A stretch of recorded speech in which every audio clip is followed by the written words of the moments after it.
what I do know for sure is that, Charlie was someone who once said, guns save lives, after a school shooting. Charlie was someone who was willing to debate and downplay the death of George Floyd in the hands of Minneapolis police. I think he called him a scumbag.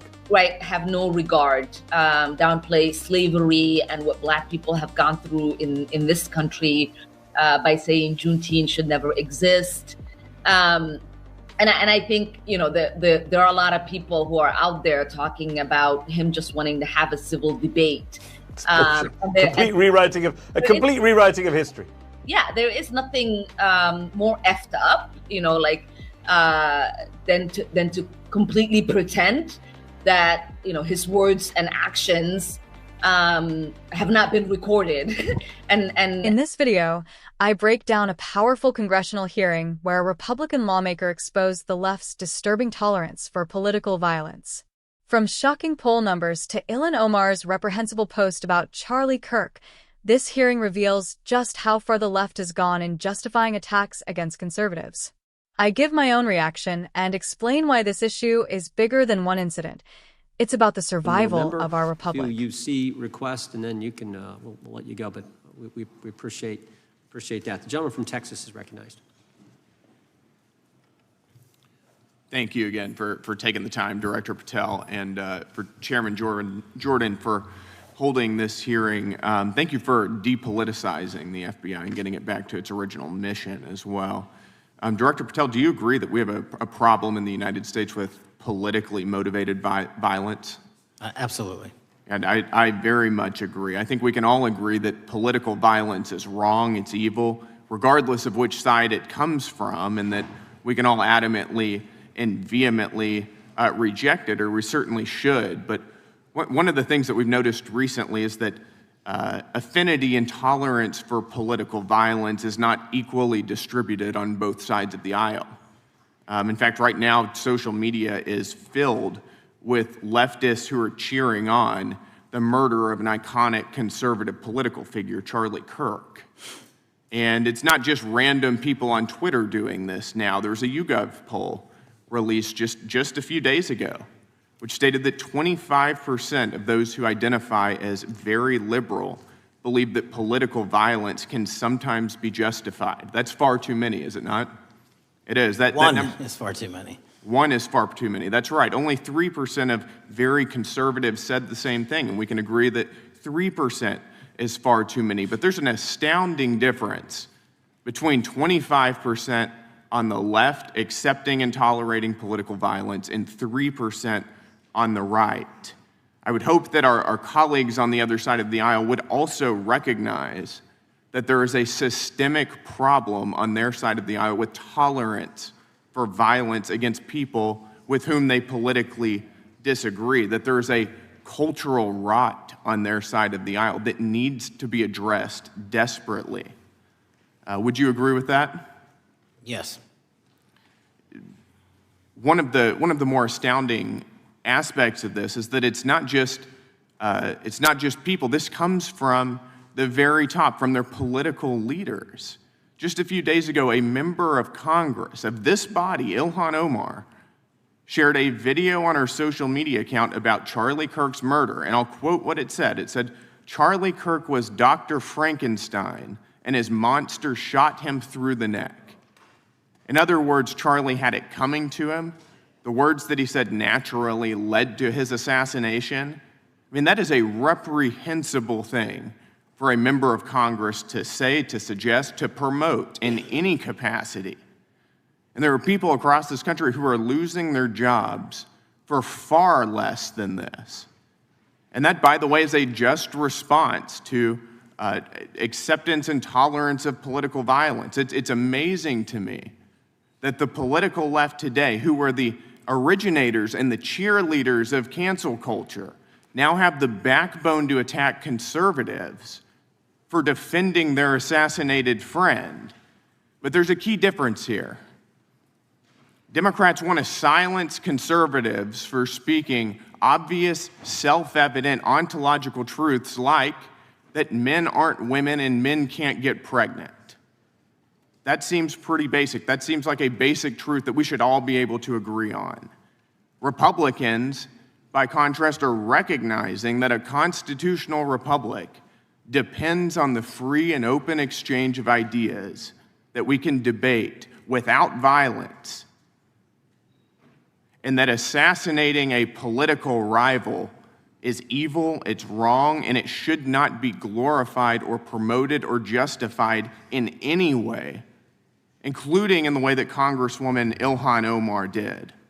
So Mr. Patel, thank you again for being here. I'd like to, with the remainder of my time, just get your opinion. Does the FBI recognize the rising threat of political violence in America, and what can you guys do to address it? Yes, we do, and what we can do to address it, Congressman, is we need to get online partnerships with these companies in the public space, on these gaming sites, and on these social media sites. As I was saying earlier, there is no way to triage the amount of information generated on these sites by the FBI alone. And we need the public-private partnership. And there's another law that's expiring, I think, at the end of this month, which I believe we need renewed, that allows private sector companies to report into the FBI without liability for criminal investigatory purposes. And that's the kind of stuff we need to keep going. Got it. Thank you, Director Patel. We really appreciate it. Thank you.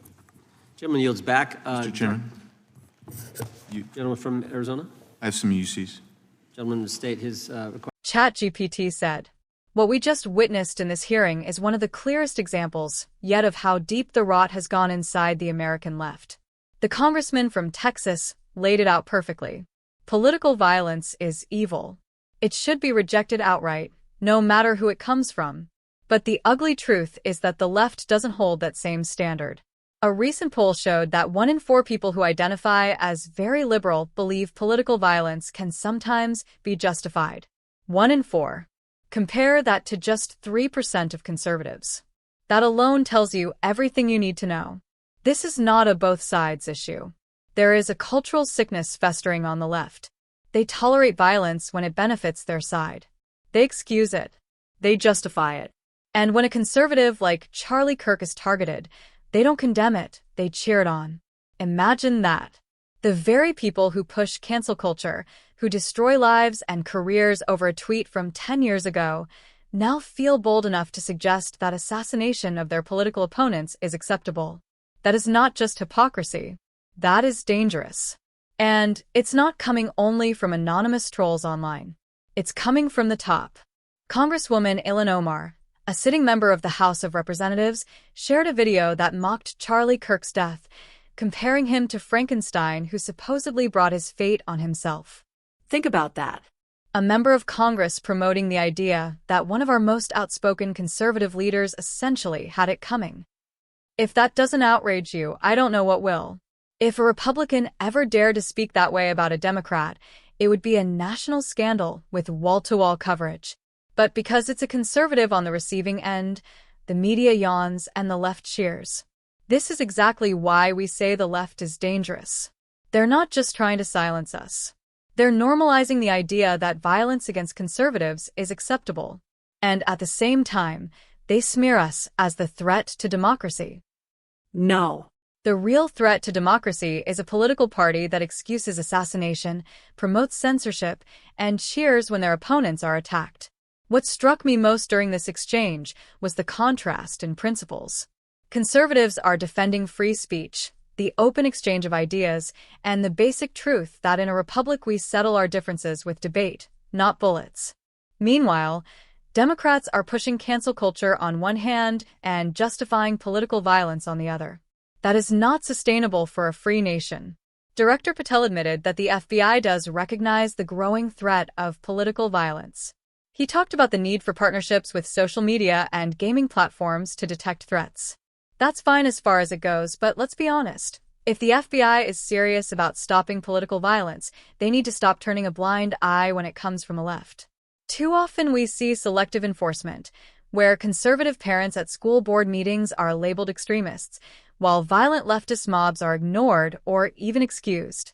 This hearing should be a wake-up call for America. Political violence is being tolerated, even encouraged, by a growing faction of the left. And when a member of Congress like Ilhan Omar promotes a message suggesting a conservative deserved to be assassinated, it tells you exactly how far gone they are. We cannot afford to look away. We cannot afford to shrug and move on. This is the future of our country at stake. The choice before us is clear. Either we stand firm on the side of law, order, free speech, and peaceful debate, or we allow the left to drag this nation into chaos, where violence becomes just another political tool. And if that happens, America, as we know it, will not survive.